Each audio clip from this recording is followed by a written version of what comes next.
If you don't have a secure water source, then you don't have a secure business. When you start dealing on those bigger scales, you're dealing with people, landowners with different priorities. Saying golf in particular is a really sustainable user of water, and it can be part of the solution. The green roof substrate is very similar to a highly engineered sports turf root zone. Too often, suds is misappropriated to sticking a tank under the ground because there's a lot in a name, and you can give people the wrong impression if you do use the wrong definition. There's answers in lots of different places, but you have to package that up and make that relevant to where you're from. That is Thomas Young, Associate and Blue Green Infrastructure Specialist at the Environment Partnership in the UK.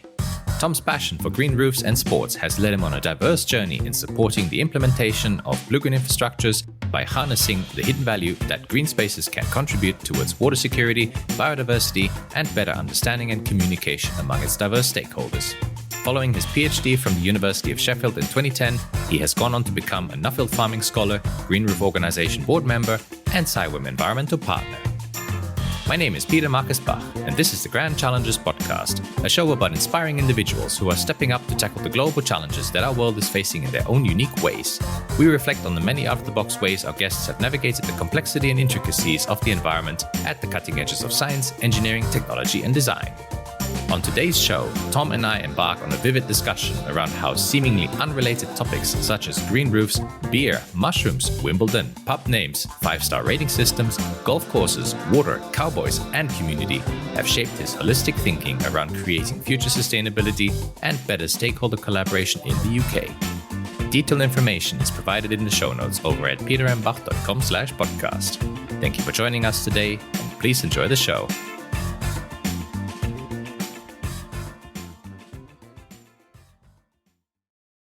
Tom, it's a pleasure to have you with me this morning on the show. Pleasure to be here, Peter. Thanks very much for having me. Just staring through the camera, listeners, we're recording this virtually, and I can see just the background of Tom's office, and it's this beautiful brown shed. And just now when you went to get something, I saw the full view, and it had this really big window. I find that quite fascinating compared to my little office. Maybe that would be a dream project of mine one day. But, tell me about this shed, because it looks really sustainable and, passive style design. Yeah, well, you're actually getting quite a grand tour unveiling. It's pretty new. It's only been in the ground for about a month. So I had an old shed that was here to begin with, and I turned that into my office, but it slowly fell down and was looking pretty decrepit. So I upgraded. It's kind of got the kind of Swedish sauna vibes a little bit at the moment. It's quite a lot of that is true. Quite a lot of wood going on, so I need to probably tone that down a bit. But yeah, working out in the garden is really nice. I find that really helps kind of getting away from the house. And we've only got a relatively small garden, but greening is obviously a passion of mine, green roofs. So we've managed to, this shed is actually getting a green roof on it tomorrow morning. We're going to put the old green roof that was on my old shed, that's going to come back onto this shed. So I've got some friends coming, and that'll be green roof number 5 in the garden. Wow. So we're back up to good numbers. So you've got 5 green roofs on your property. 5 green roofs, yep. I kind of make it a bit of a thing. Every time I get a shed or any kind of small surface, I have to put a green roof on it. Yeah. So we've got the bike shed, the wood shed, the small shed, this shed, and then the 5th one is a water tank that harvests all the water off the main house roof. And then I've hidden that and put a green roof on it. So you can put a green roof on anything you want if you really want to. The modern saying, just put a green roof on it. Put a green roof on it. Solves all your problems.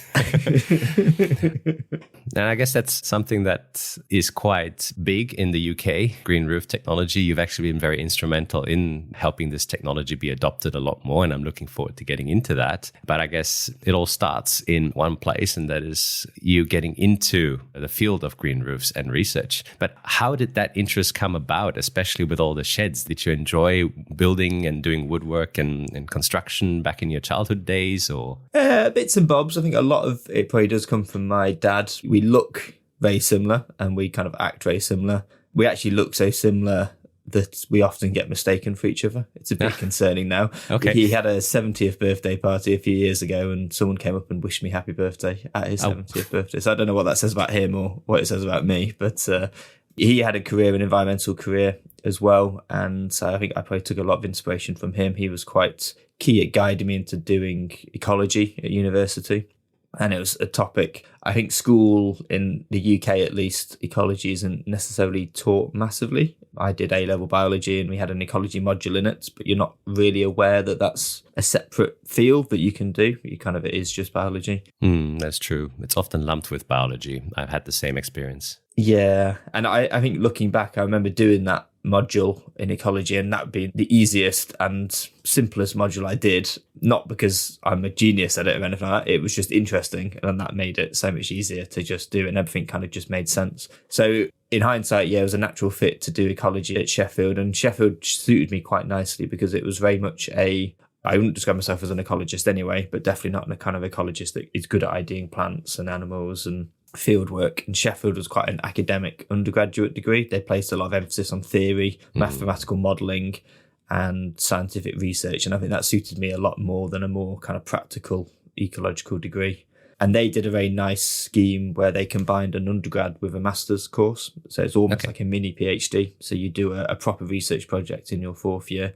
And I think if I hadn't done that, I might not have necessarily gone down that path. But doing that, and again, it felt very natural and obvious, walking around Sheffield, taking river samples, taking water quality samples, walking around with a big rucksack full of instruments. That was a really nice way of spending 6 months, and kind of realising actually you can do that and get paid to do it was a bit of a kind of an eye-opening moment. Yeah, my first foray into ecology was actually in high school. We did a trip to, I think it's like some large wetland reserve, and, to get your hands dirty and to really go into the ground and see what it's like to use some of these scientific methods. Well, back in high school would have been simplistic things like population sampling, things like that. But, getting a feel for that, I think also gives you a new perspective on what research can look like and some of the things you can do in these kinds of fields, especially in the environmental sectors. Yeah, definitely. Yeah, that was something for me, getting data. You're producing it yourself and you kind of then have a bit of an ownership over it. You want to then go back and look at it and then seeing those graphs. I wouldn't necessarily say it's a buzz, but it's you get that really nice feeling when you take data and you know that when it comes back, it is showing you what you think you saw out in the field. That's a really nice feeling. Definitely. And Sheffield, I have a few colleagues from Sheffield. So in case you're listening, greetings over there. Somehow fits the really typical UK research, academic vibe. I've never been there myself. As I've mentioned on a previous episode of the show with Patrick Cuervo, I'm overdue for a visit to the UK again. But apparently also a very nice place to engage in some after PhD or after hours activities to soak in a bit of the culture, right? Could you tell me a bit about some of your adventures during the PhD? Yeah, so the PhD I started... That was on green roof technology. And I was lucky at the time that Sheffield's a really lovely place to live. It's got a really good academic kind of vibe. And then the topics are very me as well. There was a lot of emphasis on kind of practical research. And then the other part of it that's really nice is it's just a really great city. And in the last few years, it's got a really popular craft beer scene. A lot of breweries, a lot of pubs. So we actually, when we started our PhDs, me and another lad were chatting in the park one afternoon, and talking about our frustrations with just Google Maps and what is a 1 to 5 rating system or star system isn't actually very useful, because you just usually most pubs get a 4 stars out of 5. And what does that actually mean? Does it mean it's a good pub? What kind of a pub is it? If you're feeling like a beer garden or you're feeling like more of a cozy pub, that does not tell you anything about the pub. So we sat down and over the next couple of weeks, we crafted this, we called it our pub rating index, and we ended up with 13 different categories. Oh wow. Things like beer choice quality, that's obviously very important. Price is important. My friend is and still is probably a bit tight, so that was quite important to him. Okay, yeah. We had atmosphere, some of the things that are kind of harder to actually give a physical number to. Location, how easy is it to get to, what it actually looks like, and then even small things like the name. I think the name of a pub can actually give you a really good feeling of what it's like, and there's some names which are a bit boring, whereas some that kind of give you a feeling of it's going to be like a nice cozy kind of place. Okay. Do you remember some of the top names in your rating system? Top names, the best one I think there's one called the Gardener's Rest. That's really nice. Very tranquil. Yeah, and it's got a lovely beer garden by the river. They put loads of kind of kooky, weird artwork in there, and the whole thing goes together really nicely. Atmosphere, definitely an interesting metric, and also at times very difficult to rate, to quantify. I guess that's something that needs to be considered because it is about the experience, the amenity benefits of the pubs. I know the UK is very big for its pub scene. I've seen maps on Google and other services of just how many pubs there are. Did you factor in walkability as well? We talk about walkable cities nowadays. Yeah, we did. It was something we actually struggled with quite a bit of. We had accessibility as a criteria, but we then, our definition of that was via public transport or walking. Okay. You don't want to be driving to a pub. It kind of defeats the object of going there. Okay. So we added all of these things in together and we gave different categories a different weighting. Something like the name is important, but it's not as important as their choice. You chuck all these numbers in, you rate them all, and then ultimately you get a number out of 0 to 100. And we treated it quite a bit like a degree system. We feel like if you get between 50 or 60, that's kind of like a 2-2. If you get a 60 to 70, that's a 2-1. And then if you're getting anything above 70, you've done really well. And so obviously the next stage of any good scientific study is to go and collect some data. So we then had this beautiful map. You can see it behind me. There's a map that's done like the London Tube map, all the pubs of Sheffield. There were about 450 pubs listed on there. So we then said, look, we've got 3 years here. Let's go and visit every single one of these pubs and build up a comprehensive data set. Sorry, how many pubs was that? There was 450 pubs. In 3 years? Yeah. Well, unfortunately, it's quite a good social kind of lens into what's happening in the pub scene in the UK at the moment. And probably about 100 of those pubs were shut. We would get there and they'd just be shut and we'd have to walk on to the next one. So it's quite sad to kind of go around all these places, these historical buildings, and then suddenly just gone. So we probably did about 350 pubs in the end by the time we finished. And we had a really nice... Still an achievement. Yeah. That's like one every 3 days. Yeah, well, we had to crack the whip. What we'd end up doing is we'd about 2 times a week, we'd have a pub night and we'd do about 5 pubs in that night. And we would occasionally maybe do half a pint in some pubs if we felt like it wasn't a particularly nice one, and we'd quickly put it out of there.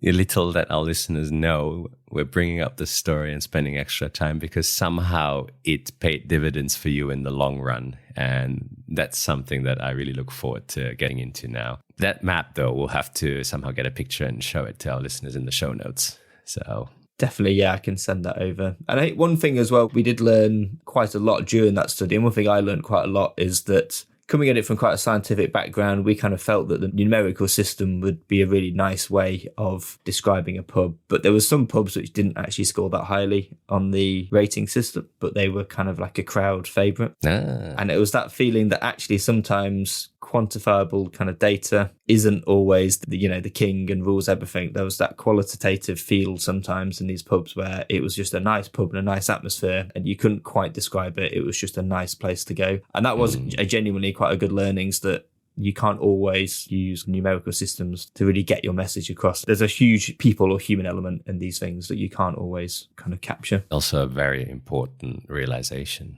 and something that came past you in your journey as well. And so green roofs, you have that fascination for building green roofs in your own backyard, but also in research. I guess at some point you probably also went to the pubs and offered to help them with green roofs as well. But let's not digress there. But green roofs, I mean, we've had it on the show in drips and drabs, but perhaps a 101 on green roofs would be pretty good just to give our listeners an overview of what's involved when you're actually building a green roof. I guess where to start, maybe it's the benefits. Why would you have a green roof in the first place?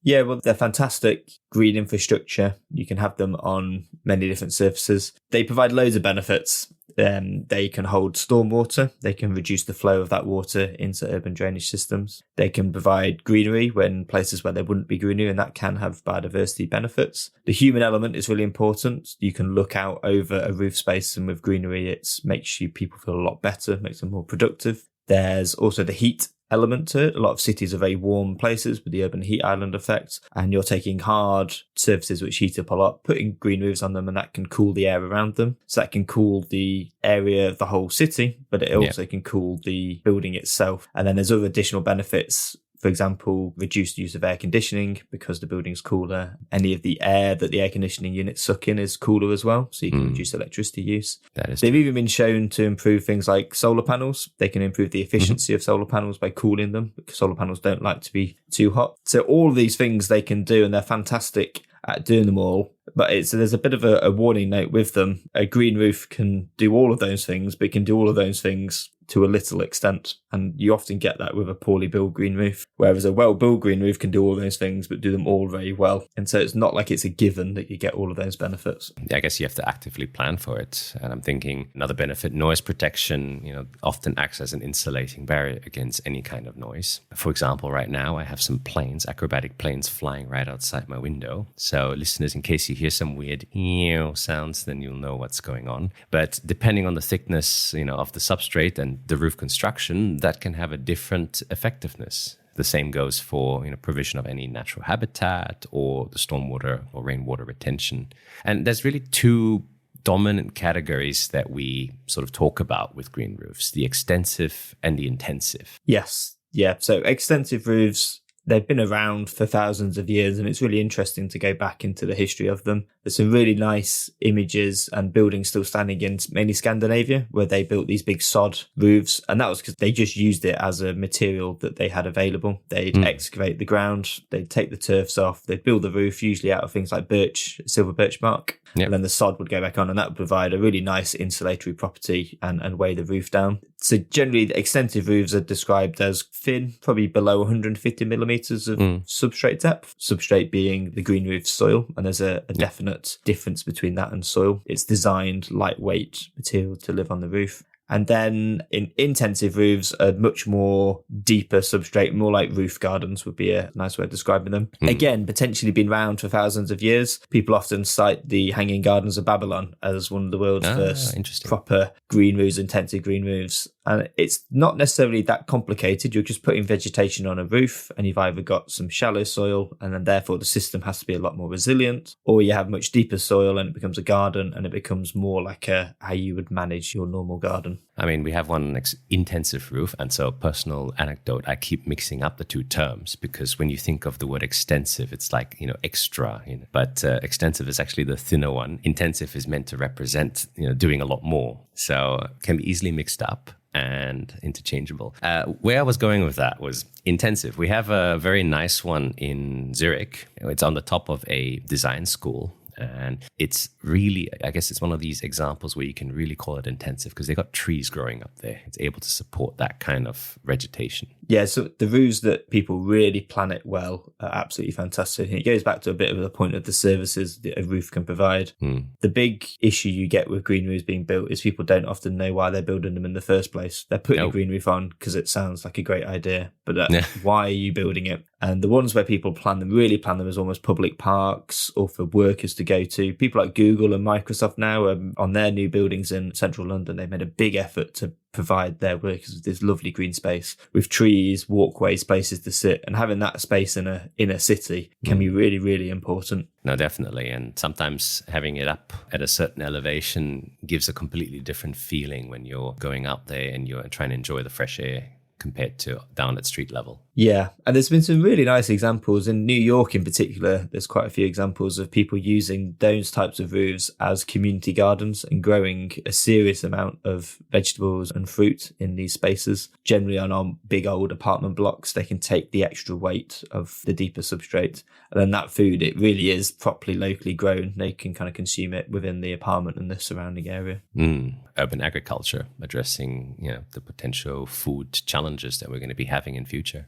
But I guess when it comes to then designing the actual roof, as you mentioned before, substrates, we can't just take dirt from the ground and just put it on the roof because it is often heavy. It's one other thing you got to think about is oftentimes if you take the natural soil, it may, grow certain things at a very quick rate. And I guess you have to plan for it. There's a lot more that goes into it. And this was something that you really looked into in your academic career at the research side of it. What are sort of the fundamental building blocks and what do we have to consider when we're building a green roof? Yeah, so it's a really core component. I'm a bit biased because of my PhD was on green roof substrates and designing them for different uses. But it really is the key cornerstone of a green roof and pretty much for all green infrastructure. And it's a bit that it isn't as sexy maybe as other bits. The plants kind of take all the credit. The pipe work, drainage engineers love all the pipe work because that's doing the business. But actually the substrate, without that, you don't get plants growing in it. And if you don't have the appropriate amount, you don't get water moving through it. So it's the bit that kind of blends it all together. And it's a real common misconception that you can just put some soil up on a roof and we see it all the time. People do it, and it really has bad issues kind of later on down the line. From an extensive point of view, you're looking for quite a lightweight substrate. It needs to be freely draining. You don't want to hold lots of water up there. But at the same time, you need to work out how that's going to blend with the plants. The plants need to be able to survive in this. You're creating quite harsh conditions on purpose because you don't want undesirable plants coming in. And that's a kind of your really living on the edge, and that's a bit of a balance that sometimes people get wrong. And then as you move more towards the intensive substrates, you're probably adding a bit more organic matter, you're giving it a bit more body, it holds a bit more moisture, has a bit more nutrients, so you can promote a bit more lush kind of growth. But you're not trying to promote excessive growth or hold on to too much water, because ultimately you're on a roof. You need these things to drain still, and you don't want the plants to be growing at twice the speed as you'd like, because you're going to have to go up there and maintain them. That is true. So there's a constant balance to get the mix right between the 3 different requirements up there. And I find that very interesting when you want to create these harsh environments, because I guess biomass weighs something as well. And you mentioned the maintenance. The faster it grows, the more maintenance it requires, but also the more weight gets put on the roof over time. So really balancing that. Yeah, there's been some really nice studies in Germany in particular, who were the pioneers of the kind of modern green roof scene from about the 70s onwards, where people have gone back year on year and actually looked at the green roofs and the green roof substrate and seen how it develops over time. And it does everything you'd expect it to do. It develops more as a natural soil, but your starting point has to kind of be a certain phase, because you know that will change over time. And I think that's where a lot of designers struggle with that, is that what you put on won't be what you have in 2, 3, 4 years' time. And that includes the plants, the drainage capabilities, everything will change over time. And if you're an engineer that's used to designing a pipe, that that pipe will have a certain kind of percolation rate in 20 years' time, it's quite a hard concept to get your head around. I mean, we've talked also about this idea of ecological succession a bit on previous episodes of the show, but nature takes its course, and you have to kind of understand that and be prepared for, I guess, unwanted surprises or even favorable surprises. Yeah, definitely. And it's one of the really exciting things of these kind of types of technologies that, if you're prepared, it won't look like it did on day one. But if you're prepared for that, that's a really exciting journey to go on. And things will come and things will go. And that's completely normal. That is just standard ecological succession. So they're a really fantastic tool to educate people about living, breathing ecology, and maybe in a quite a rapid situation. And some of the best examples I've seen are green roofs on schools, where the kids actually have direct access to it, and they can go up there and they can do experiments and they can view it and see how it changes, even just on a month-to-month basis, and then also on a year-to-year basis as well. Yeah, I guess they say the practice of blue-green infrastructure, or SUDs, it's not out of sight, out of mind. Important is to bring the community along. But before we get to community, I guess one other element that I think you've looked at as far as this technology is concerned is the use of fungus, or more specifically mycorrhizal inoculation. What is that, and how does it actually change the system? Yeah, so when I was at Sheffield, I was very lucky actually, because there was a lecturer there called Professor Sir David Reed, who's like the godfather of mycorrhizal fungal research. He'd actually been at Sheffield so long, he'd taught my dad in the 70s. Oh, wow. And I was then in his lab, and I became quite good friends with him and used to help him out with various different things. Did he come with on the pub tours? He was pretty keen, actually. He Okay. came on a couple, yeah. He enjoyed a beer or two. Added to the data set. And he had a really good sense of humour. We had some good laughs with him, but he was very good at kind of pointing you in the right direction of maybe some slightly left field experiments that you might not have thought about. So he kind of said, well, what about the idea of using mycorrhizal fungus on a green roof substrate? And mycorrhizal fungus are present everywhere in all soils. They have a really nice symbiotic relationship with some plants, not all plants. Mm-hmm. And what they do is essentially they can help scavenge different nutrients in the soil, mainly phosphorus, sometimes nitrogen, and sometimes water. They can provide that to the plant, and because they've connected to the plant, but in return, they actually take carbohydrates from the plant. So it's a symbiotic relationship. One gives one resource and the other one gives it back. And that can really help a plant improve its resilience. It can massively increase its root area in essence. It can help bind the soil together. It can access nutrients that aren't already there. And just naturally, soil contains that and it will come in. But there's a bigger movement now to help that process along, especially in things like agriculture, horticulture and urban greening. You can actually inoculate, you can have a concentrated mixture of this fungus and add it to the soil at the same time. as the plants, and you kind of turbocharge, you're getting that relationship going early on. And one thing that we kind of realised with green roof substrates is that they're actually quite barren materials. Because they're a highly engineered material, you kind of want that for the control of all of the parameters, things like infiltration rate, nutrient levels. But in the process of doing that, you've actually sucked a lot of the soil biology out of the materials. Okay. So actually putting a little bit back on at the start potentially could provide a lot more benefits early on to the establishment of the plant. A little bit of, dare I say, magic mushrooms for a barren soil or rather sterile environment. It goes a long way, yeah, definitely. Yeah, definitely. And I guess to sort of visualize it, I mean, what kinds of material does this substrate consist of? I believe cocoa coir is like one example of a kind of substrate that you can use on the green roof. So recycled husks and stuff like that. Yeah, generally you have, on an extensive side, you have quite a big component that is aggregate, so chunky bits, so maybe crushed brick, crushed concrete sometimes. You try and stay away from fully recycled materials because you don't quite know what's going to be on them. There might be lead paints. Okay. So often you try and get this as virgin recycled materials. People use a lot of pumice or things like leca, which is essentially heat expanded clay. So lightweight, chunky aggregates, freely draining, lots of air in it. And then you might add a small amount, usually about 20% by volume of organic matter. So a bit of coir, a bit of green waste compost, just enough to kind of keep the plants alive, but not so much that you're promoting loads of growth. Yeah. No, very interesting. I mean, as you said, the substrate, really the glue that binds the plants and the drainage. And if it doesn't function well, then you're going to end up with all sorts of problems. And there's nothing worse than a green roof where all the plants are dead. So yeah, exactly. And I think just going back to your magic mushroom comments, there was some really nice research that Sir Dave did. There was a really interesting professor who joined my lab at the same time as me. He'd done his PhD in Sheffield 20 years ago with Dave, and then he came back on a sabbatical. He was from Mexico. He was called Jesus, and he joined me at exactly the same time. Really nice guy, quite an intense person in terms of what he'd tell you, but he gave me one of the best bits of advice at the start of my PhD. He said, you're going to have the best 3 years of your life. You're never going to have a chance now where you have basically no responsibility and a full remit to look into what you have. And you kind of at the time like, yeah, like I need to go for my lunch now, Jesus. Can I just go? But it's true. And he was really good at giving you those little snippets. But he did a really nice bit of just extracurricular research with Sir David, where they actually ended up going to a number of really old churches on the main coast of Europe.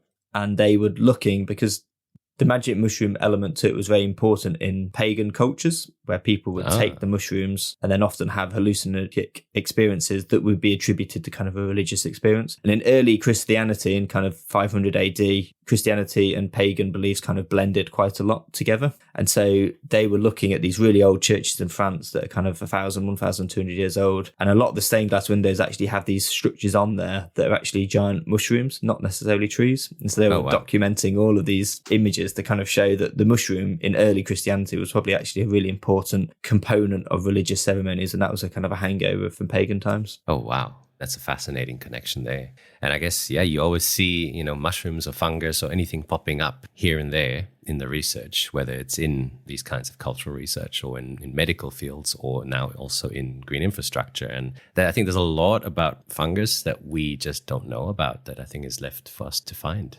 Yeah, I think it could be oversimplified sometimes as well. Even what we've just done then, it's you put in the good fungus in and the bad fungus isn't there. But there's so much we don't know about soil health over time. It's unbelievable. No, definitely. Very fascinating. But I guess this research really deepened your knowledge around green roofs. And in a way, you're one of the most important people in the UK around green roof design, because you've also been instrumental in writing the UK's first dedicated standard for green roofs. Listeners, for those who are interested, and in the UK, just look up BS 8616, published in 2019, or at least that's the latest version. I mean, as an engineer, I go to the standards and I enjoy reading them because you also learn a lot from them. It gives you a sense of guidance and help. And this is something we don't see, I think, as often in blue-green infrastructures yet around the world, maybe for individual systems.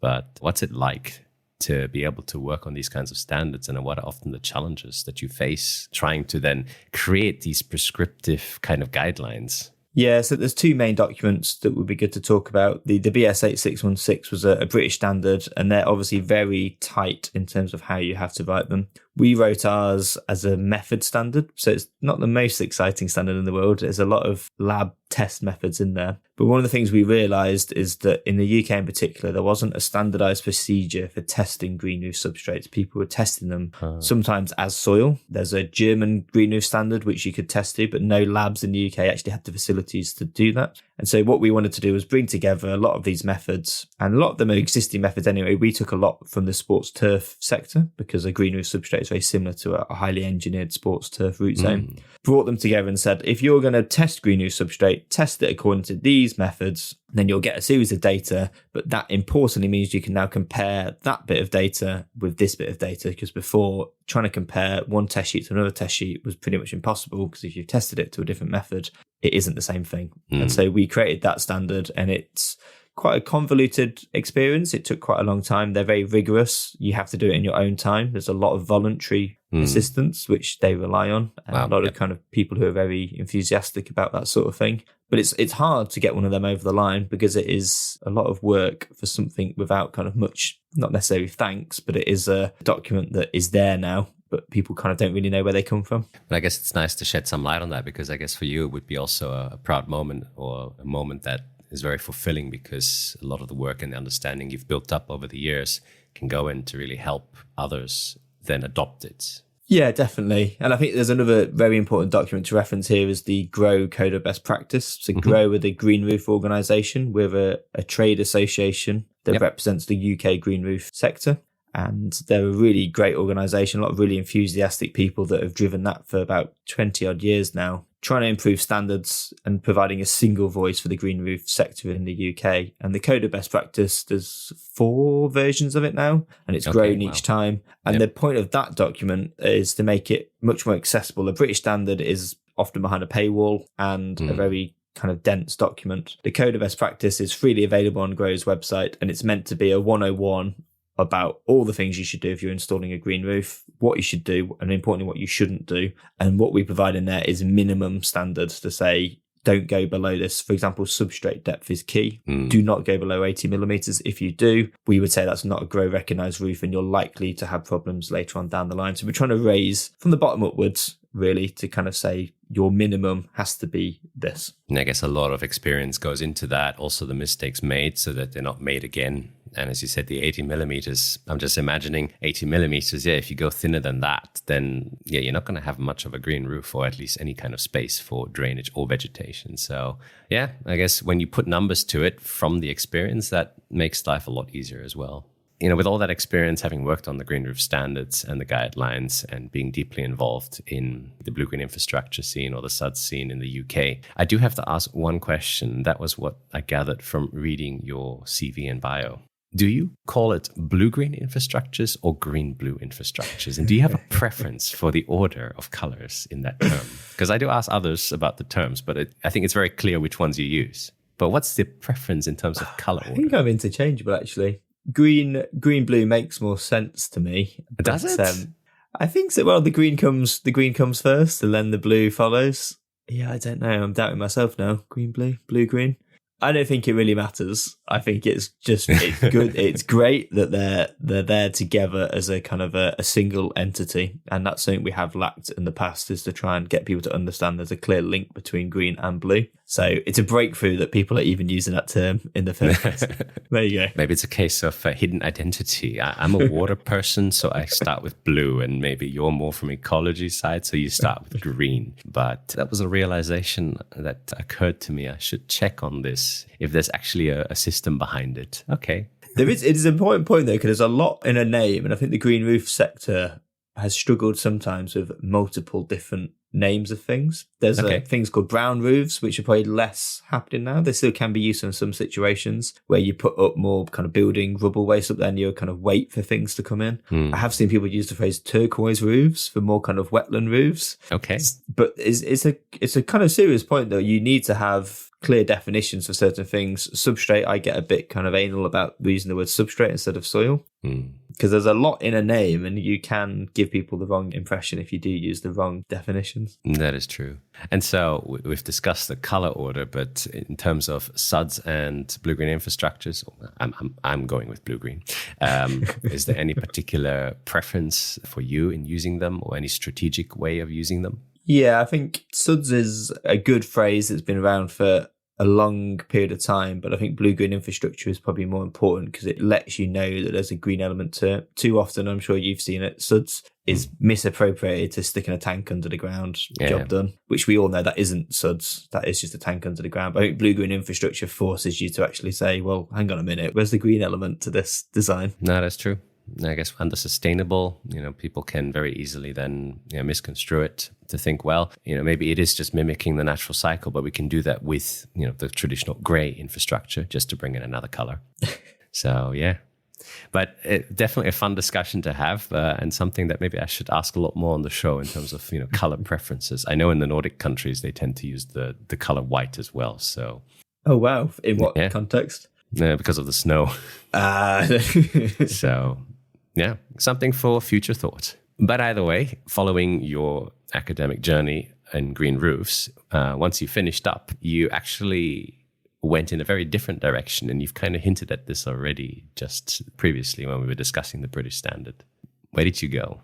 So I got to about 4 months before the end of my PhD, had that moment of, like, oh no, what am I going to do now? I've got 4 months of pay left in essence. I realised I didn't want to stay in academia. I didn't think I wasn't the world's greatest academic from an academic point of view. I treated it more like a job and I got it done. But I probably didn't have all of those deep questions that you probably need to have to kind of keep the enthusiasm going. My PhD was sponsored by a company and the very nature of the topic meant it was very applied. Yep. So I realised I wanted to go more into the kind of the real world in inverted commas. So I literally Googled applied ecological jobs, and one of the first ones that popped up was this job as a research manager at a company called STRI, which formally stands for the Sports Turf Research Institute. Yeah. I had no idea they existed. I had no idea that you could do research into sports turf. I like football. I like cricket. I like a lot of sports. I was about to ask, yeah, are you a football fan? Yeah, big football fan, big cricket fan as well. So some of the projects they were involved in looked really exciting. And the fact that you could do work for people like FIFA, UEFA, Wimbledon, football clubs, it really struck an interest. So I went for an interview, got the job, and I was very lucky because I was joining a team which had a few people from an academic background, and we would do contract trials for a lot of companies.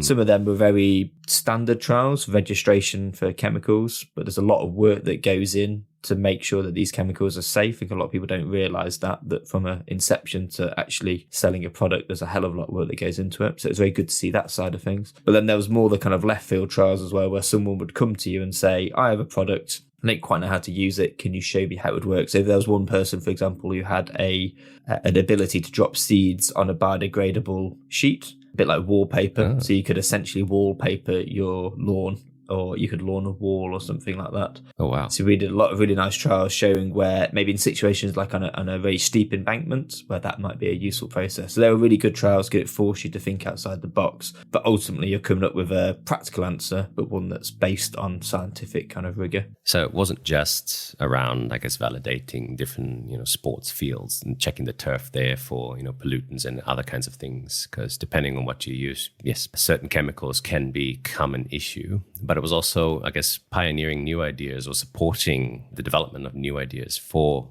sports. And as you said, FIFA, Wimbledon, I just realized, Wimbledon is actually played on a grass turf. So makes total sense. Yeah, very important. I was very lucky to go down to Wimbledon. In the 8 years I was there, I'd go down most summers and we'd be out on the courts every single day taking thousands of measurements. And I think a lot of people don't realise this, that it's a living, breathing, natural surface. It's based on a clayey loam, and the hardness of that material is based on the moisture content of it. And so that's something you can regulate. And the courts actually start off at the start of the tournament are quite relatively soft. And the idea is throughout the tournament, they get harder and harder each day. You don't want to make them get hard too quickly, though, because then you'll start getting cracks in the surface. And so that's why to win on grass is probably as a sign of a technically very good player, because ultimately the ball bounce will change throughout the tournament. And so you have to adapt your game as the tournament goes on, whereas other surfaces don't get that degree of change. Because I guess with the pressure from running around on the turf, you're compacting the soil very differently in different parts. So yeah, exactly. And we used to take actually at points throughout the tournament these really cool heat maps where we take a lot of surface hardness measurements, and then you can build up a heat map to kind of show where all the hardness bits happen, and you can see where the players stood. You could even see where the ball boys and girls sat, because those bits would have kind of local compression in quite a small localized areas. It's crazy when you think about it. I mean, I I know that they're very protective of the turf. I remember going onto a pitch in Melbourne, on the Melbourne cricket ground, and it was a rare occasion where you could actually walk along the grass, but you were also limited to where you could walk. And I guess that makes total sense in a game of tennis. I guess in a game of cricket or football, that would be just as important because it changes the bounce, it changes the dynamics of, I guess everything. Yeah, and there's so much work that's gone into preparing those surfaces in terms of people hours, machinery, products. And it's also, you're cutting grass at a really low level. These surfaces are on a bit of an edge. You're pushing a natural plant as close as it can go. So yeah, that's why grounds people are very protective over people just randomly walking over their surfaces. Yeah, and I guess the uniform growth that you need to have across the entire surface and the maintenance of it as well is a very intricate piece of work. Yeah, it reminds me, there's quite a nice story of someone in the turf industry that told me where there's a new more and more technology that's come out now to kind of push grass in places you shouldn't really be going. It's a stadiums. One of the big issues with that is a lack of natural light. So there's now in the last 20 years, these big artificial rigs that have artificial lights. It's the same lights that people use to go kind of cannabis at home and things like that. They provide a nice lot of heat and they provide a lot of light. So I actually did quite a lot of research of that in my old role. And the best place to go for advice and getting the kind of materials were these hydroponic shops you can get in Bradford, which was the local city. Had quite a few of them, but you'd go there and everything you'd always get in a clear plastic bag, and you'd come back out of the back door and kind of put your plastic bag down, and that was their customer service. Just not look suspicious at all. Exactly. It's for scientific research, honestly.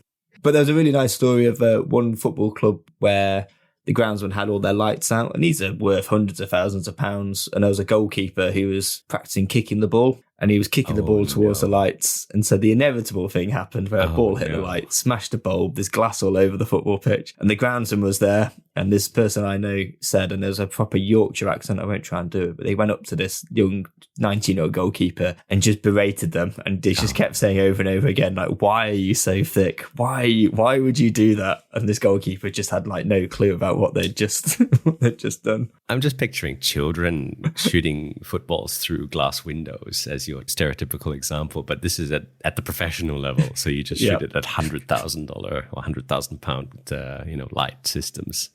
Lots of funny stories. We could go on forever and talking about what it's like to work in the sports industry, especially in an environmental perspective. But I guess you were there for some time until you then joined TEP, the Environment Partnership, and branched out beyond sports, beyond green roofs. What was the decision how did that look like, deciding to then leave the sports industry, moving into something that's much broader? Yeah, SGI gave me a really good background in kind of just general consultancy as well, speaking to people, going somewhere that's quite high profile and someone's got a problem and having to help them sort it is a really good learning curve. But I definitely felt like I wanted to be more involved in general environmental consultancy. TEP are a really, really nice company. They're employee owned and they've got a really nice reputation. They're large in the sense of about 150 people, but not so large that you're just kind of another member of staff. Yeah. And so we do get involved at quite a personal level on projects. We don't get involved in huge, massive infrastructure projects. We're not big enough to kind of do that. So we build really nice relationships with clients. So we've got clients who are trying to do large scale landscape restoration, and we would get involved and really help them with that, be that mapping lots of kind of natural assets, mapping the hydrology, working out where all the heritage features might be, building up a picture of what's going on the land currently, and then ultimately saying, well, actually, here are your constraints, but here are your opportunities. And these are some really cool things you could do. You could plant some trees here. You can improve the hydrology here. You could create some wetland over here. Yeah. And they're really nice projects to be involved in because you really feel like you're making a longer term difference to landscape, but also to people as well. There's that when you start dealing on those bigger scales, you're dealing with people, landowners with different priorities. Some of them are farming the land and that's all they want to carry on doing. Others are going a completely different direction. And that's the bit I kind of really like, is understanding all these different people's opinions and how do you actually come up with a kind of a consensus over the right way of doing something. I guess the longer you're in a particular field, the more the holistic becomes of interest to you because you start to see the interconnections of many aspects. I mean, just thinking about how we related the Wimbledon turf to the actual game, these things will just naturally creep up over time. And TEP, in a way, helped you then go beyond really just where you were at, and doing exactly as you just described, this idea of opportunities mapping for SUDS in conjunction with many other kinds of aspects, depending on the context, depending on the project, really addressing this principle of not one size fits all solutions, where you really have to think about it from what you're dealing with at the local scale. Yeah, definitely. I think having that academic background in ecology is key to that.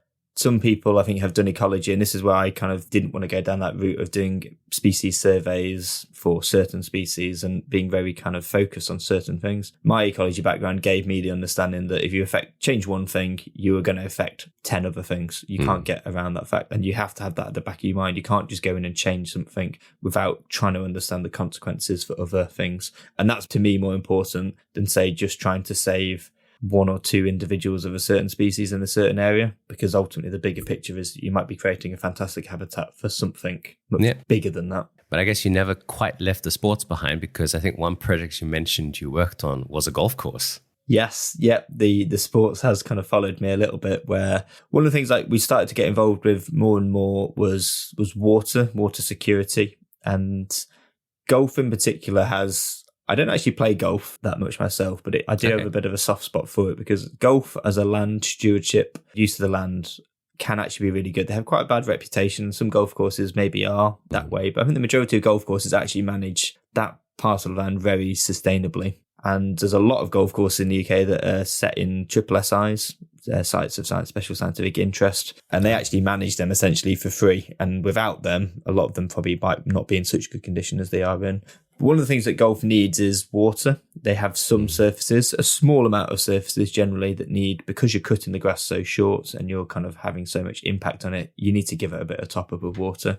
And some golf courses source it from really sustainable sources, but then others don't. Some are still on mains water, or maybe on boreholes that the abstraction licenses are coming up for renewal. So what we do a lot is work with golf clubs to try and actually find a more sustainable source of water, to then use that on the golf course. And that often looks at things like they have a drainage system already installed, the amount of ditches, they have water coming off the roofs, the car parks, and it's trying to change that mindset to say, well, that's a drainage system, but actually it's also a water harvesting system, and the two can go hand in hand. And with climate change, you're going to have too much water at some times of the year and too little water at other times of the year. So let's try and actually think a bit more holistically here and say, if you're going to put in some new drainage, well, why not stick in a big pond to capture that water to reuse at a later date? I mean, I don't say I play golf, I hack around. I've been on the course a few times, so I know the terminology, I know sort of how it works. But I guess, you could always add more dynamism to the courses by adding an extra water hazard, in the form of a harvesting system that maybe it's not full all the time.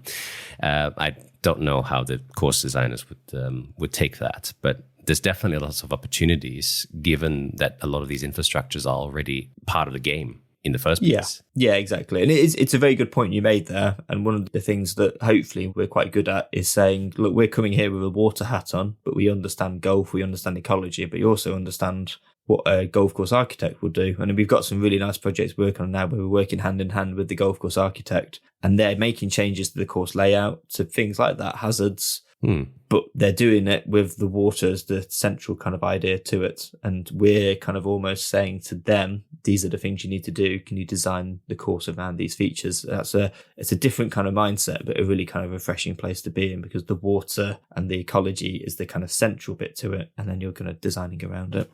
Yeah, I just always remember in terms of ecology, the golf course I visited. I didn't play at that. I was too young then, but I visited in Namibia. There's called the Lost City Golf Course, and on I think the 13th hole, you had alligators in a pit. So a bit of ecology hazard. Yep, that is a proper hazard. So wouldn't want to go retrieve your golf ball there. Nevertheless, we often forget, but golf courses are large swaths of land that can act as biodiversity corridors. And if we treat them well and think about how to work with them sustainably, I think we get some really good results. Yeah, definitely. And that's one of the things we're working more and more with golf courses is from the ecological angle, is to say in the UK now there's new legislation that's come through regarding biodiversity net gain. And we're saying to golf courses, this potentially is a fantastic opportunity for you. You have these parcels of land that you're not doing a huge amount with. You can actually get some cash for them. It's a really nice to see people that have done the right thing can potentially get financially rewarded for it now. Yeah, with very fascinating. Quite a lot of caveats attached to it. Yeah, oftentimes when it comes to, I guess, these kinds of schemes, where we start thinking in economic terms for biodiversity, for nature, for climate change, then it's, I think, still a bit of a complicated story that we have to, I guess, iron out over time.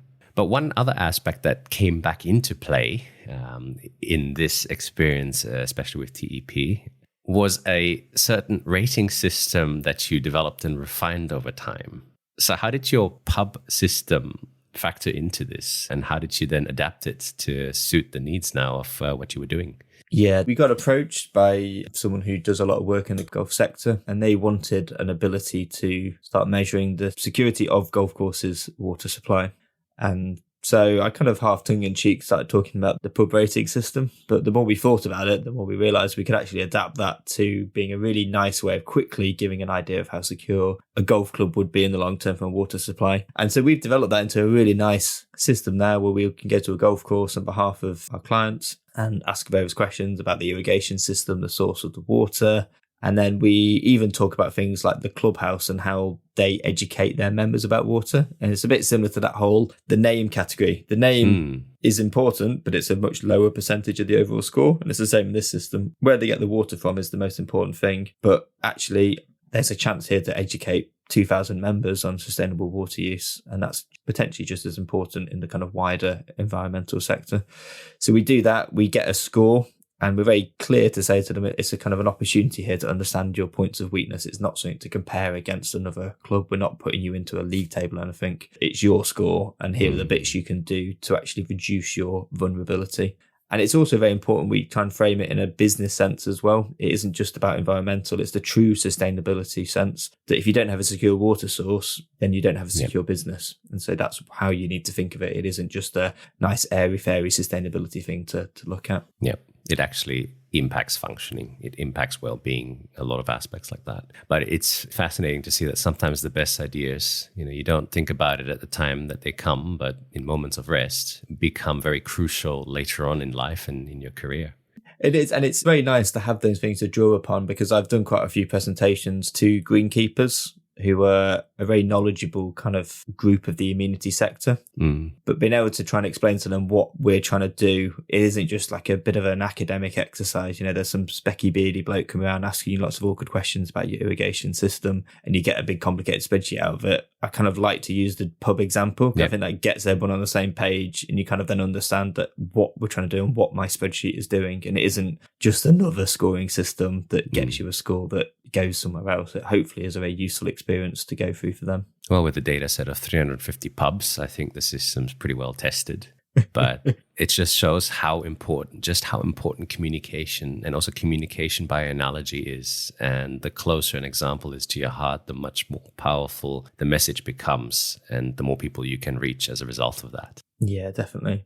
I do actually have a bit of a confession, Peter, though, with the pub rating system, where we generated lots of stats about who did all the pubs and who did all of them. And I actually didn't go to every pub in Sheffield. There was one pub that I missed out on that I couldn't make on the night of the rating. And so I ended up with I think a percentage of about 99.84% of completion rates. Oh no, that's terrible. Have you since gone back and looked for that pub? I have actually been back to that pub, so I have done it, but not in the under the official rating kind of guys. But in a way, it's like a moment of realization that you can finally put that behind you and move on from the past to brighter futures. That monkey's off my back. That's a nice way of putting it. I want to talk about a particular scholarship that you got that I think really shaped you, especially in the last few years, and where you're heading. And it's called the Nuffield Farming Scholarships. Could you tell me a bit about that and sort of what it meant for you and what's involved in it? Yeah, it's been an absolutely fantastic experience the last few years. I nearly didn't actually go for it. I was given the opportunity by someone that I know in the sports sector, a guy called Stephen Bernard, and he is someone that's really enthusiastic about training and kind of pushing people. He owns his own company. And we were having a meeting, and at the end of it, he kind of took me to one side and said, Tom, there's this opportunity that I think you should go for. I think you'd be really good for it. You get given a budget to travel the world and research a topic of your choice, and you go traveling for about 8 weeks. And at the time, you just dismiss things like that straight away. No, that's probably not for me. But I went away and looked at it. And it does almost sound too good to be true. But that's essentially what you are given. You're given a certain amount of money. You're given the remit to go and travel the world. You're given the title of a Nuffield Scholar, and it's a scheme that's been going for about 50 years now, so it's maybe even longer. Really prestigious, set up by Lord Nuffield in the UK, and the whole point of it was mainly for farmers, but was to get farmers off their farm and go and see the world, and that's how you drive innovation. You get them out of their safe space and you say, go and see all of this stuff, and then come back and think about innovating. No, fascinating. And it's Commonwealth based, so I guess supported across the different Commonwealth countries as well. Yeah, there's countries all over the place now, but Australia is very big on it. New Zealand, Canada, the US, but there's lots of other countries like France, Germany, Brazil, Africa, Zimbabwe, places like that. So you essentially have a bit of a ticket to go and travel around the world and see lots of people, and it does open up a lot of ridiculous doors. You end up in places you wouldn't normally be able to end up in. The alumni of Nuffield Scholars, especially in the agricultural sector, is very prestigious, and what you get is the kind of best minds of a sector would usually do that. And so at the conferences every year, there's a lot of people who are really pushing boundaries, often own their own businesses, really looking to do things differently. And you're there kind of with them. And I did have a bit of a imposter syndrome. I think it's quite good to have those moments in your career when I had done all the things I'd done up to that point, but then almost resetting and going to a room with a bunch of farmers. I didn't know that much about agriculture, is a great leveler. And I kind of felt a bit conscious that I was looked upon as not really knowing what I was on about. You don't realise in time that you do maybe bring a different perspective to certain conversations, but at the same time, there's loads of really enthusiastic people there that you can learn a lot about and are very kind of readily available to share their knowledge. I guess it's turning that experience into a more humbling one and using that feeling to then, learn, as you said, to build that experience. Yeah. And I think one of the nicest experiences from it is the idea coming from quite a commercial sector in my workspace, that actually going to someone and spending time with them, and there's no pretense there. It's purely there to share knowledge and experiences. There's not a commercial angle to it at all. You're just there to kind of talk and be interested in what each is on about. It's really nice. And it's that whole thing. I think I've always been quite good at doing it, but just the ability to say yes to something, you'll never regret it. And if someone says, can I come and stay, or can I come and look at this thing? Saying yes, it'll generally be a really good, positive experience, because the amount of people that welcome me into their houses without really much introduction, or welcome me into their businesses, and hopefully they got something from it as well. Yeah. And so that scholarship took you to Melbourne, place close to my heart. I lived there for 11 years. Interesting that we didn't cross paths earlier. But what was it that you then sort of aimed for yourself to achieve through this particular scholarship? And then why Melbourne? So as part of the scholarship, you have to come up with a topic that you want to look into. Some people go for very niche topics, things very related to their farm. So maybe a sustainable potato growing system or something along those lines. I went for a much bigger picture, and I said I want to look at water security across agriculture, horticulture, amenity, landscape, and go and travel to countries that have a much more extreme climate than we do, much more extreme water problems, but maybe similar to where the UK might get to, say, in the next 20 to 30 years. And then what experiences have they had? What solutions have they come up with? And then come back to the UK and see how that might be relevant. So Australia was an obvious place to go. Melbourne, as you said, has a lot of ties between Melbourne and Sheffield, probably quite similar cities in terms of the universities and the kind of the culture of each one. And I think from that, I knew quite a lot of people in Melbourne anyway. They're very strong sustainable drainage kind of system and ethos. So there's a lot of people there I wanted to go and see. I ended up staying with a friend, Jörg, who studied in Sheffield as well. And he's a really interesting person, again, that you kind of meet along these kind of journeys, where he's in green infrastructure in the Melbourne kind of area. But he actually, one of the best things I had with him was staying in his family house and having a beer with him on his terrace at nights. But he's a bit older than me, but he actually grew up in East Germany in the 1980s. So he grew up in the GDR. So speaking to someone about that kind of experience on these kind of travels, that they're the kind of bits that you don't expect to kind of get those experiences, and you kind of understand where he's kind of coming from in terms of having that background. Yeah, I guess, the way you grow up, the places you encounter, they shape your mind. And that's why they say you should go traveling and see the world, because in a way you gather experiences outside your comfort zone and you learn from others that have vastly different experiences compared to you. I think another similar kind of experience, Australia was quite what you'd expect, I think. And I saw some fantastic things there. But one that really got me out of my comfort zone was going to Israel. I was very fortunate to go there before the kind of current troubles happened. And there was one person I went to stay with. I was actually at a wedding on a small island in Greece for 8 weeks before I was meant to go to Israel. And I got speaking to a girl there at the buffet who was Israeli. And she said, my cousin's actually married to a cowboy in Israel. You should go and hang out with them. That's how she described it. And so I said, yeah, it sounds great. Give me an email and we'll see what happens. Not really expecting anything to come of it. And then 8 weeks later, I met this couple. They welcomed me into the house. I stayed with them. And then the next day, he didn't really speak any English at all. He took me out onto his farm. And yeah, he was a rancher as part of a kibbutz, which is a really interesting concept in Israel where they have it's like a community farm. Everything you earn essentially goes back into it. And it has lots of different aspects of the business.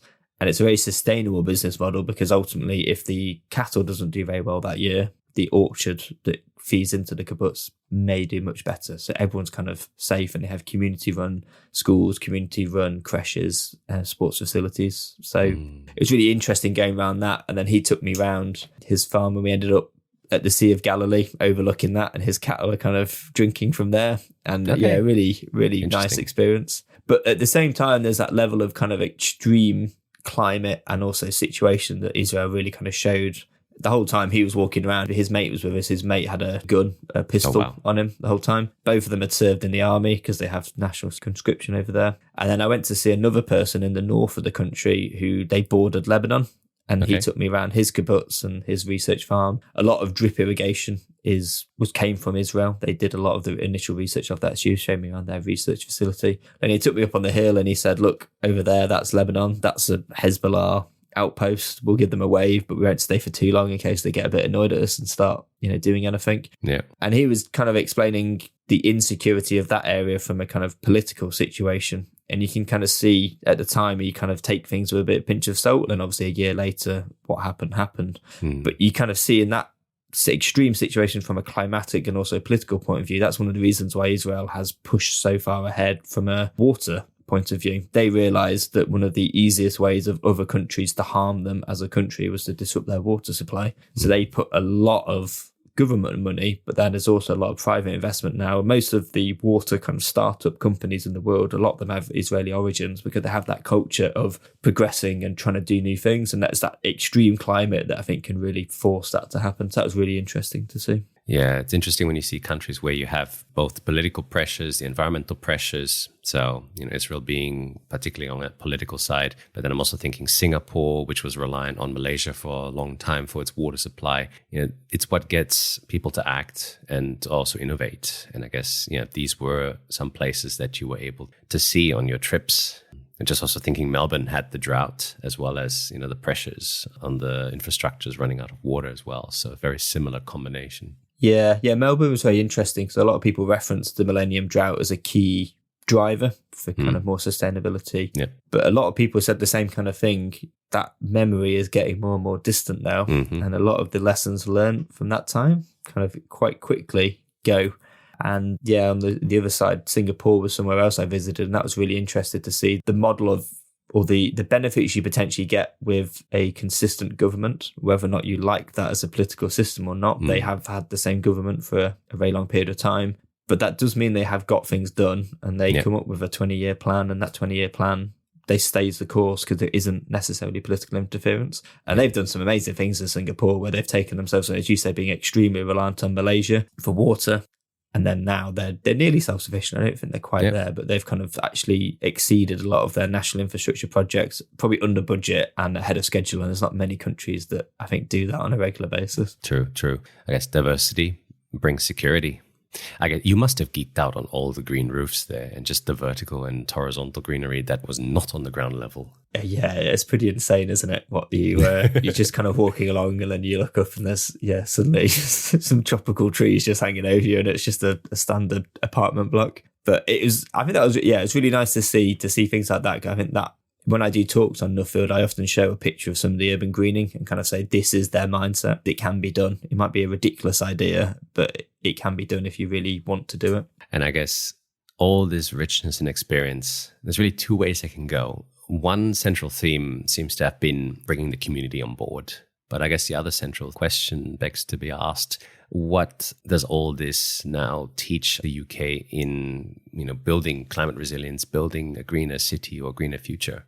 Yeah, it's a kind of the golden question. It's I struggled with a little bit to pull all of those things together. I think, as you said, the big learning for me, and I think I knew it anyway, but it's that the people aspect of it is the most important bit. The technological side of it, if it hasn't already been solved, it will be solved. That's actually relatively straightforward. Give people a challenge, they'll meet it.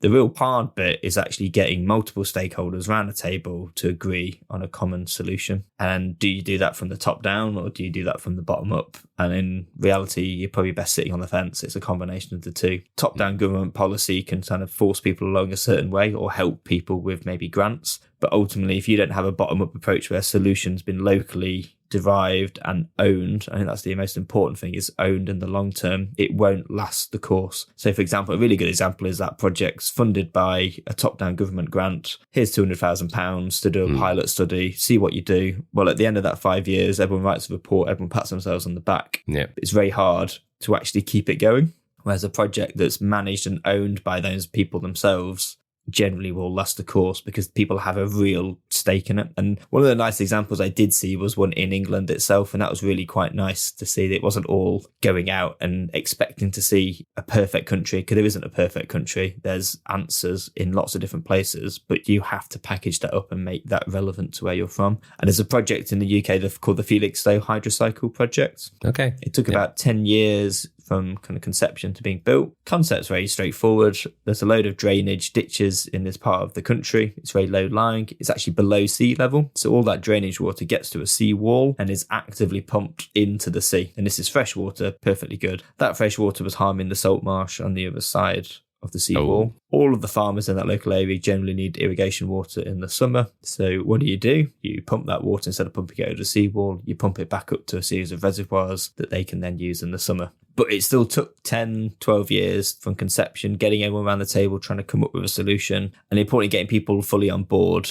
But luckily, there was 2 or 3 people in the local council who were there for the entire duration of the project, who stuck with it and kind of kept going. And there was setbacks, but they kind of kept it going. They did get a grant in this particular case. They kind of get it off the ground to pay for some of the capital works. But one of the bigger aspects of making it fully kind of realizing its potential was getting the farmers to say, look, put up X amount of money if you want to be on board. And as soon as you did that, the project really then started to gain momentum because they had a real stake in it and it needed to work then because it meant financially for them. And so now the project, what the farmers do is that they essentially buy what they managed it themselves. It's become a little kind of water system in its own right, a water company in its own right. Oh, and the farmers buy the water off themselves in essence, and that helps to pay for infrastructure upgrades and electricity power. So it's now just working and it's now ticking along, and that model is being replicated in other places along the east coast of England. But I think if you'd left that up to kind of a national body, it wouldn't have worked because there just wasn't that kind of locally driven desire to kind of keep it working the way it is. Yeah, I guess the more centralized management becomes, oftentimes the more things get neglected over time. There's always a sweet spot to how centralized we want to manage things. And in this particular case, it was kind of, perfectly identified from that locational standpoint. Also quite interesting that the fresh water was interfering with the saltwater marsh. Normally it's the salt water interfering with the fresh water. So refreshing example as well. What are some exciting things that you're working on right now, having come back with that newly found knowledge, that international knowledge as well? I think the work we're doing in the sports sector is really exciting. I think we're really kind of pushing ahead with saying golf in particular is a really sustainable user of water, and it can be part of the solution. There's a few projects where potentially a golf course situated next to a housing estate, that housing estate might have to spend a lot more, the developers might have to spend a lot of money putting in a sustainable drainage system. Actually, could you just pump that water into the golf course and they use it, and everyone's winning then? And so there's some really nice projects. I think the problem with them is their hard work. There isn't a blueprint for it. The planning system in the UK is not set up for that kind of model. Very hard to kind of push that, and that's why I think a lot of people lose momentum quite quickly because it becomes hard work to just get something like that over the ground. Yeah, I guess multiple actors being in the mix of things, you have to also ensure that they understand what the situation is, how it kind of works to a certain degree, and then I guess create that buy-in, that commitment as well. Yeah. We've just finished a project actually that was really nice. It brought together all of the disciplines we have at our company, where we did a peat survey in a an area of land just outside Manchester, and there's a lot of very low-lying wet areas there that have been historically farmed and drained. And so it isn't a case of a big peat bog like you get in Scotland. It's actually lots of small fields, lots of different landowners. And in probably about a 300 hectare site, we had 350 potential landowners. And so what we did on behalf of our client was go out and do a lot of stakeholder engagement, actually understand who was willing for us to come and survey in the first place. And then after that, who might be interested in doing some restoration of the peat and the ecology. Building all that up in a really nice interactive map, surveying the land for the ecology, the peat and the hydrology. Yeah. So we built up a really nice opportunity map now, but importantly, the people bit is really a core part of that. There's no point saying you're going to do something on someone's land if they definitely don't want you to do it or they don't understand. And as part of that project, we had some really difficult, sometimes some odd conversations with people who just get the wrong idea of what you're trying to do, think you're trying to steal their land or something like that. So it's a very good learning curve to have those conversations with people to try and figure out the message you give. You have to make it different for every single person you give. We would send out a blanket message on an email or a letter, but when you speak to them in person, you realise that their concerns are coming from a real place and you can't just dismiss it. And you have to understand where they're coming from and then try and frame the project in a way that might hopefully appeal to what they want to do. So that was really nice, and that's just finished that project, but hopefully it will lead into the next stage where our client is now looking to actively restore some of the areas we've identified. Fascinating. And when we first met, you also mentioned, as part of telling me about your journey, that you say you're not necessarily a technical expert anymore in anything, but you like for your projects to run like that. Maybe enlighten me again and enlighten our listeners the power of that saying. Yeah, I think hopefully it's always hard to talk about these things without sounding like you're blowing your own trumpet too much. But I definitely don't feel too technical anymore. I'm very lucky to work with a lot of people who are very technical in their own expertise. I think one of the things I have is, from my experiences, an understanding of all these different disciplines, and then ideally how that can come together into something kind of hopefully digestible that isn't a very long 200-page technical report that doesn't actually have an actual ability to do something with at the end of it. So that's hopefully where I feel like I'm going. I think in some cases that means I've just become a project manager of projects and do a lot of organising. But don't say it like that, managers. People always feel like when they become a project manager, it's like a demotion, not a promotion, because of that loss of technicality. But I feel like I'm very good at setting up Microsoft Teams meetings now. Oh no! Don't talk to me about that app. No. Jokes aside, but yeah, I guess, the holistic experience sort of enriches you and shapes you over time. And sometimes, we have to go into those roles to then support those coming after us, and really seeing the big picture and to pass down that message, if you want to call it that way, I guess. Yeah. And I think the really exciting thing is that a lot of work that we're getting now, and maybe a lot of government kind of schemes, is based in that kind of mindset as well now. Big landscape restoration projects where the whole aim is to look at multiple things. It isn't a specific thing where you just look at the ecology anymore. Yeah. So I think that mindset is becoming more and more mainstream now. So that's really nice to be able to work in that sector, and you don't always have to explain that concept from its origins every single time you start a project anymore. Sometimes it's a bit more of a given now. Yeah, and I look forward to seeing the pub rating system refined and integrated into that holistic aspect in some of the future projects as well, as it's seemed to have proven itself very versatile. But nevertheless, excited to see where you're heading then in the coming years. Thank you very much. Tom, it's been fascinating hearing your journey and just learning a lot about what goes into, sports, golf courses as well, just the role they play and just how close they are to a lot of the things that we do in the environmental sector. Also, just the importance of specific words, substrates and soils and turf as well. But like I do with every guest, I'd love to ask you a few questions so that listeners can get to know even more about you and how you think and your journey. So in your view, what does the word innovation truly mean? We've gone into some aspects of it where, certain things come to light, but how has innovation and the word shaped the way you approach challenges, opportunities in your work? I don't think it means you always have to come up with a groundbreaking technical solution. I think it's potentially sometimes the way you approach a problem and sometimes looking at it in a slightly different angle. So you don't need to be the world's most technical person to be innovative. I guess, change of perspective really can already help. You don't need that deep knowledge. This comes back to the holistic thinking. Apart from the Nuffield scholarship, was there any other key moment, event, book that completely changed the course of your career or your mindset? I think I can remember one lecture I went to it was in Sheffield when I was just starting my PhD. And there's a lecturer there called Virginia Stovin who does a lot of urban drainage. And she was presenting on SUDS and got up the classic curve of delayed discharge. And I think it's the first time I'd seen that. But that was, again, a bit of a moment. They were like, oh, yeah, this does make sense. It appealed to kind of the mathematical bit of me. But then knowing that the plants were kind of helping do that made it really nice that you could kind of combine the engineering with the plants. Yeah, no, fascinating. Sometimes you have to see the data plotted to understand the process. I think people talk about it, but sometimes it just clicks when you then see it, visually.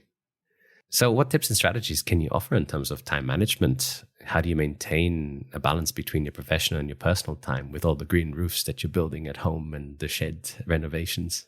Yeah, I'm probably not the best person to advise on that. I find it hard sometimes if you're very passionate about something to keep a distance from your private and professional life. I think my solution to that is actually just do a job that I really enjoy. And then I feel less of a need to kind of separate the two of them. I'd hate to do a job that I wasn't excited by, but also kind of stimulated by. But that obviously does come with kind of caveats that you then end up dipping into your own time. It's hard to go now on a holiday, for example, on a city break and not try and go and drag my wife up some green roofs or anything like that. So she's learned to live with aspects of it. I guess you just got to look for the ones with cafes on them. The Netherlands has a few of them. I've been up on one before. Yeah, exactly. I mean, that's a potential rating system, isn't it? Pastries and coffee on green roofs. Well, there you go. A new use for the rating system. Maybe, that overhaul. And as you said before, it's not just the quantitative, it's also the qualitative. So we need to bring in some fuzzy numbers as well. Fuzzy numbers. Saying that, actually, we did, in terms of the rating system, there's been a few other times we tried using that in my personal life. And when we were buying our first house, I introduced a quite comprehensive rating system. Oh, wow. That after the fourth or fifth house, she refused to do anymore because she said it wasn't that useful. But oh no, I think but I found it very useful because I thought it brought out some kind of feelings we have of the house. But again, a house is quite similar to that. There's a feeling of a house. Sometimes it's the right house and you're not quite sure why. So that one was quietly dropped, unfortunately. I think it urges us to be more rational and to take a step back. But yes, as you said, the qualitative always plays a role. And like in time management, as you said, if you do something you're passionate about, there's the famous saying, you don't have to work a day, but there's often the danger that the barrier between personal and professional time starts to blur quite substantially. Nevertheless, very solid tip. And I think people need to really look at that and do something that you like, because you'll become more productive and you'll also create the change you want to change. What is your favorite childhood memory? So it's not necessarily a childhood memory, but it's one from probably about 10 years ago. And Bruce Springsteen was doing a tour for the 30th anniversary of, I think, the River album. And me, my dad and two brothers and now wife went to watch it. And that was a really nice experience to kind of see someone like my dad who'd seen Springsteen in the 70s and 80s and then now seeing him kind of the early noughties. That was, a very fond memory. Wow. I guess bridging the generational gaps and really having something that can be shared across generations. That's fascinating. What was one of the most challenging situations that you've ever faced in your career to date, and how did you overcome it? So I think when I was in the sports turf sector, I had a few different job roles, and then one of them became looking at internal research quite a bit. So the idea being to develop products internally. And I think if anyone who's worked in product development, you realise quite quickly that there'll be setbacks. And I probably wasn't fully prepared for that timelines will change, budgets will increase, but then having to kind of justify that up the chain, kind of quite understandably, became quite hard and probably quite demoralising when you're trying to do a project and you have the excitement at the beginning and then you get to that bit of the project when you just want it to be done. But you're the only one that can kind of drag it over the line. And I found that quite hard. Ultimately, a useful experience, but it did make me realise I didn't want to be in product development for myself anymore. I guess it takes one experience to then, shape the opinion. And if it's a bad one, then it can really be demoralising and really have that big an impact. So I guess for young professionals, what advice can you offer them starting out? I think it would be to not constrain yourself early on by trying to define yourself as a certain professional. You can always get involved in different projects. And I think a real weakness of some professionals can be to say that is someone else's profession. I don't need to worry myself about it. That can constrain you quite a bit. And often mean you don't come up with the best solution to a problem. Drainage being a really good example of that. Some of the best engineers I've seen are ones that take real interest in plants, soil, not just the kind of the civil bit. So yeah, be interested in everything and don't feel like it's not part of your job role, because I think if you have that mindset, you won't get involved in those really kind of collaborative projects. And I guess, yeah, if young people try to put a label on their job too early, then they risk not having an open mind, feeling like, they don't want to really learn more than what they have to, or to get deeper involved in things that they have to, when in fact, that could be their calling, that could be what they're meant to then develop in future. And so what would you most like to be remembered for? It's quite a morbid question. Hopefully I'm not going anywhere anytime soon. Hopefully that it's an enthusiastic person who enjoys what they do. Then definitely not going anywhere anytime soon. I think none of us would, but I think it's often I put that question in, and it's actually a fairly recent question, but I think for listeners to know also, it's a question that I think really helps us or forces us to look at the whole picture of how we're living our life. And I think it's interesting to see what responses we've been getting so far. Definitely enthusiasm. I think we have to live life with that enthusiasm, because it then creates that energy like you do now with the community engagement. I think it creates it in other people as well. Where can people find you if they want to get in touch? I think the best place probably would be on LinkedIn. Mm-hmm. I'm on there. So it should just be Thomas Young. Yeah, Thomas Young Green Roof. That should probably come up. Or my company, if you contact directly the company, TEP, on the Environment Partnership, I'm sure we'll be put in touch. And we'll definitely put those details in the show notes, along with all the other interesting insights that we've learned from today's episode as well, so that listeners can go deeper on the topics. But Tom, it's been an absolute blast having you on the show, and really just learning a lot about what you do, and just some of the things I've never thought about before, that holistic aspect, as you've mentioned. And like I do with every guest, I always give my guests the final message. So one last message for the listeners to take away from today. I think it was something that someone told me in Northern California, who works for the water authority over there. And he was an engineer. And he said, Tom, the hardest part is often the softest part, meaning the hardest thing is actually the soft skills, talking to people. And I think that completely encompassed my whole Nuffield experience up. Thank you very much. And that wraps up our wide-ranging, adventurous and colourful episode with Thomas Young. For more information on building your own green roof, an insight into growing your own sports turf, or just some good British pub recommendations, check out the show notes for more information over at peterandbach.com/podcast. And as always, thank you listeners for tuning in to this episode and for your feedback and support. If you're enjoying this show, I would be incredibly grateful if you could share this podcast with your family, friends, colleagues, and even your local farmers. Subscribe or follow this podcast on Spotify, Apple Music, other podcast channels, or follow the LinkedIn group to stay up to date with the latest releases. If you're curious about me or my work in general, you can also check out my website or social media. Head to peterandbach.com, my YouTube channel, Peter Marcus Bach, that's Marcus with a C, or follow me on X at Peter and Bach or Instagram at peterandbach87. Feel free to reach out to me with any feedback or guest suggestions so that I can keep improving this show. The podcast's intro and outro song is called Starsky by Alex Kieran. Stay tuned for our next episode and next guest to hear how they are tackling the grand challenges.